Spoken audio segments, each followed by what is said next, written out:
All right, so as you can see, it's raining heavily, guys, but work must continue.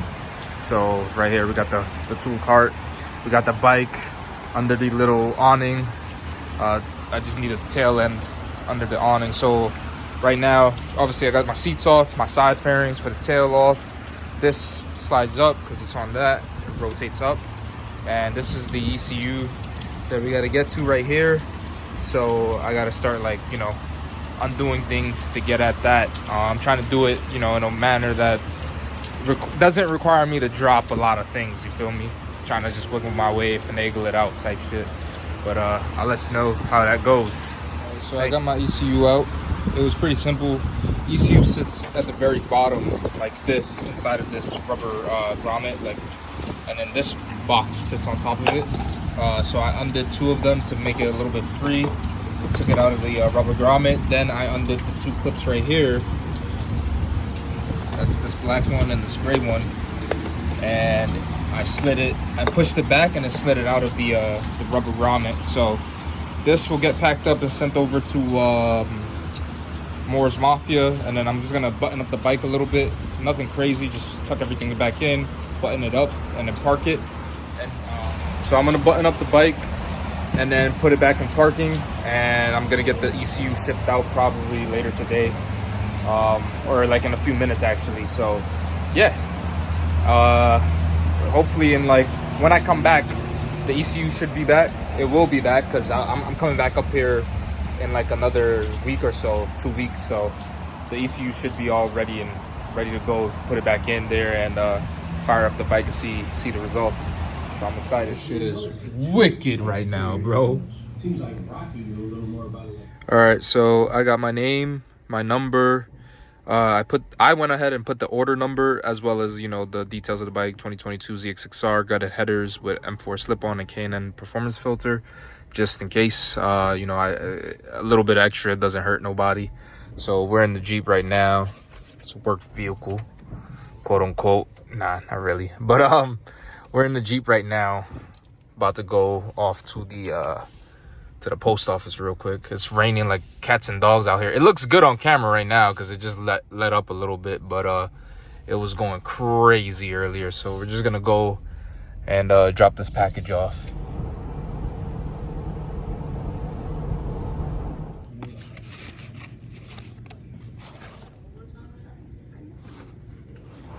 All right, so we got a special package from, you know, Moores Mafia.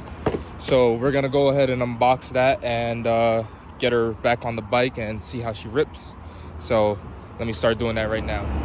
All right, guys, so upon opening the box, as you can see, we got our nicely tuned Moores Mafia ECU back with a nice little Moores Mafia sticker to let us know. And then we got a little cut sheet basically of what options it has. This is the information for the tune shop. So we got the fuel map optimized, O2 sensor eliminated. I have to unplug that. Top speed limiter removed. Timing map optimized. Exhaust servo eliminated, so I can remove my servo body if I want to. Fan temp set to 195, which is really good. Rev limiter set to fucking 15,800 RPM. No two-step, no evap delete. All restrictions removed. Pair valve deleted. Disabled decel fuel cut. No MR12. I don't know what that is. And then also we got the Pops and Bang tune. And then this is like info on like what to do before turning on the bike, so that way you don't have a check engine light. So unplug the O2 sensor, So yeah, we're about to go install this bad boy right now. So as you can see, got the seats off, the fairings off on the tail. So now we got this up. About to go in, pull this out, and then slide in the ECU. And then depending on if I could find it really quick, I'm gonna unplug the O2 sensor and you know, just wrap that up real quick with a zip tie. So yeah, next clip, it should be all together and be running. So I'll catch you. All right, so everything's all buttoned up except for the seats, obviously. But I went ahead and unplugged the O2. The O2 is somewhere around here. I don't know if you guys can see it at all, but yeah, it's somewhere around here. You follow it up. It's one of these two wires right here. Follow it, and then underneath here there's like a flap, and you can just disconnect the connector and leave it there. Okay, so the bike is all buttoned up now. Obviously everything up here is buttoned up. We got the spark plug not the spark plug, excuse me, the O2 sensor unplugged. The O2 sits around here, and the wiring is routed up through here. As you can see, one of the wires is one of these two. It goes up and follows the radiator hose into this little flap. As you can see, part of the flap is facing down now. But you just disconnect it from there. You don't have to unplug it or nothing from the actual port. If you want to, you can.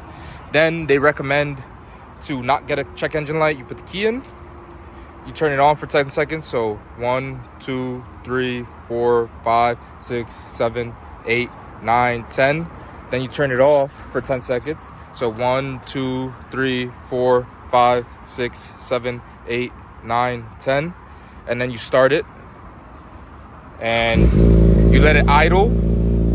So I've already done the steps, but yeah, you basically let it idle, you turn it off again, and basically next time you start it, it'll be good to go. So I still have to gut my cat and add the air filter, but just for now, I'll show you guys. Yeah, it pops a lot. But yeah, you smell a lot of fuel. I know it's because the cat's is in it. You felt it's just like you smell the fuel dumping in there. But yeah, that's pretty much it. I'll give you guys like a little review when I go ride. I'll end up taking you guys for a ride. I got my new motovlog set up, as you guys saw from the last video, so I'm dying to use it. So I'll take you guys for the maiden voyage and let you guys know what I think about it. I took it around the block a little bit, but I didn't really get on it because I didn't get the chance to. But hopefully, hopefully she's spitting. I'll catch you guys when I do that though.